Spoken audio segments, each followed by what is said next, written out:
Hello नमस्कार, मैं रंजन और एक बार फिर से आप सभी का स्वागत करता हूं अपने चैनल न्यू सक्सेस मंत्रा में। दोस्तों, अगर आप 12वीं का एग्ज़ाम देने जा रहे हैं इस बार, ठीक है? तो आपके लिए हम जो है ऑब्जेक्टिव क्वेश्चंस कुछ तैयार कर रखे हैं। लगभग 200 प्लस ऑब्जेक्टिव क्वेश्चंस होंगे, ठीक है? और एकदम शॉर्ट वीडियो हम आपके सामने लेकर आएँगे, ठीक है? यानी कि लगभग 5-5 मिनट का हर वीडियो होगा और आप उस पूरे पूरे वीडियो को बढ़िया से देखिएगा और आपका ऑब्जेक्टिव जो है एकदम 100% क्लियर हो जाएगा। ठीक है? तो ये सेशन जो है लगातार चलेगा और आपको जो है एग्ज़ाम के पहले पूरे 200 क्वेश्चंस करा दिए जाएँगे, ठीक है? और बाकी सब्जेक्टिव क्वेश्चंस भी आपको कराया जाएगा, ठीक? तो चलिए आपको बता देते हैं कि ये सारी चीज़ें हैं, आपको कर लेना है, केवल वीडियो को देखना है, समझना है और उसके बाद जो है आप आसानी से सवाल को एग्ज़ाम में आसानी से कर पाएँगे, ठीक है ना? तो चलिए वीडियो को ज़रूर शेयर कर दीजिएगा अपने दोस्तों के पास ताकि वो भी समझें, जानें और जो है अच्छा से अच्छा नंबर प्राप्त कर सकें, ठीक है? लाइव आज क्लास नहीं हो पाया, इसके पीछे कारण है कि थोड़ा-सा हल्ला जो है, साउंड है, सरस्वती पूजा है जैसे आप भी जानते हैं, ठीक है? जिसकी वजह से साउंड की प्रॉब्लम्स आ रही होंगी। तो इस तरीके से दिक्कत है। तो चलिए हमने सोचा कि अभी वीडियो अपलोड कर देते हैं। चलिए, तो बिना देरी किए शुरू करते हैं।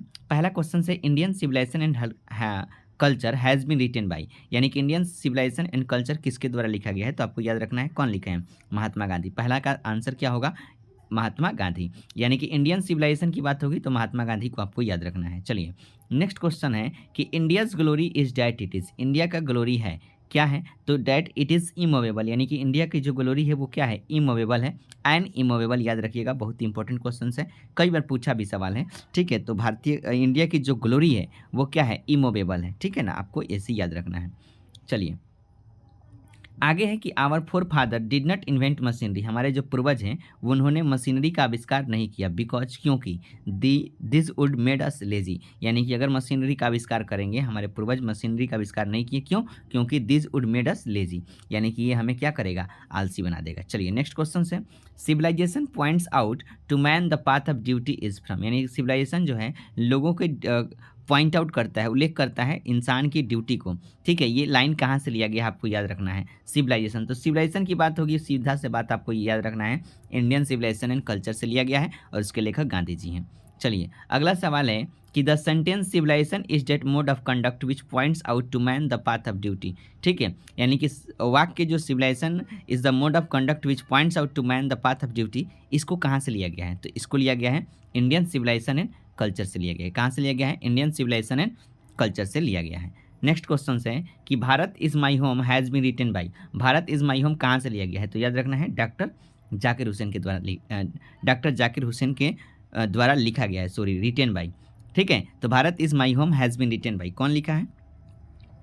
तो डॉक्टर जाकिर हुसैन।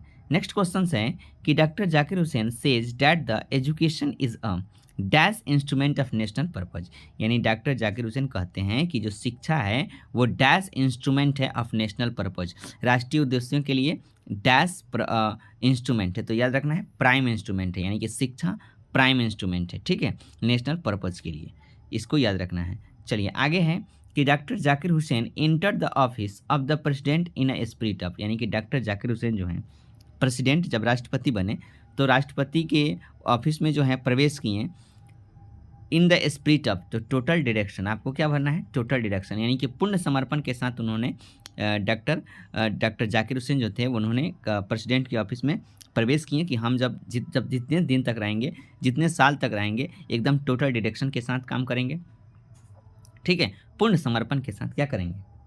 काम करेंगे। नेक्स्ट क्वेश्चन है a pinch of snuff is written by, यानी ए पिंच ऑफ स्नॉप किसके द्वारा लिखा गया है? तो आंसर क्या होगा? मनोहर मालंकर। क्या होगा आंसर? मनोहर मालंकर।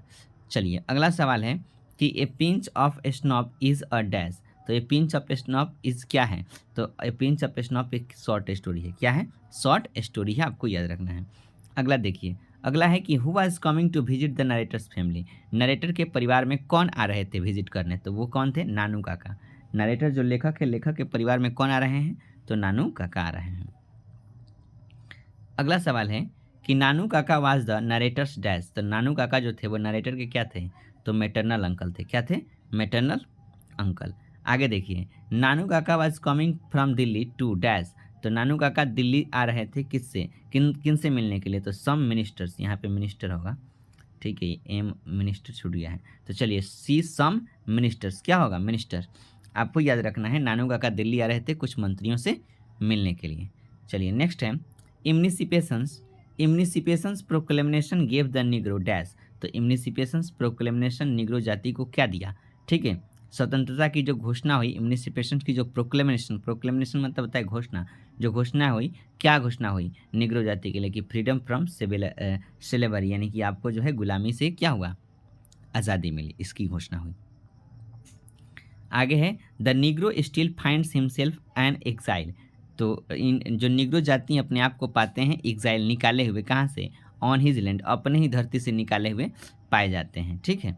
चलिए आगे है कि, ठीक है, चलिए तो आगे है कि the bank of justice for the Negro is dash. तो bank of justice for the Negro is क्या है, बैंकक्रप्ट, आपको याद रखना है। तो आज हमने टोटल 16 क्वेश्चंस किया, इसके आगे जो क्वेश्चंस होगा हम लोग कल करेंगे, ठीक है। एकदम बिल्कुल शॉर्ट वीडियो रख रहे हैं, ठीक। अगर आपको ये नोट्स चाहिए तो आप हमारे टेलीग्राम चैनल पे, ठीक है, टेलीग्राम चैनल पे न्यू सक्सेस मंत्रा, ठीक है, न्यू सक्सेस मंत्रा, ठीक है, चैनल से जुड़ सकते हैं। और वहाँ पे जो है टेलीग्राम आपको डाउनलोड करना होगा और वहाँ पे आप जुड़ सकते हैं और इसकी सारी पीडीएफ जो है आपको मिल जाएगी, ठीक है ना। तो आप वहाँ पे ज़रूर ज्वाइन कीजिए और इसकी पीडीएफ ले लीजिए, क्योंकि इसमें कंप्लीट, समझिए कंप्लीट नोट्स हैं। क्या है, कंप्लीट नोट्स, ठीक है। तो इस तरीके से आपको क्या करना पड़ेगा, आसानी से टेलीग्राम पे ज्वाइन कीजिए, कंप्लीट नोट्स मिलेगा, इसको पढ़ लेना है, इसके आगे कुछ नहीं पढ़ना है इंग्लिश के बारे में, 100 नंबर आपका कंप्लीट होगा एकदम 100%,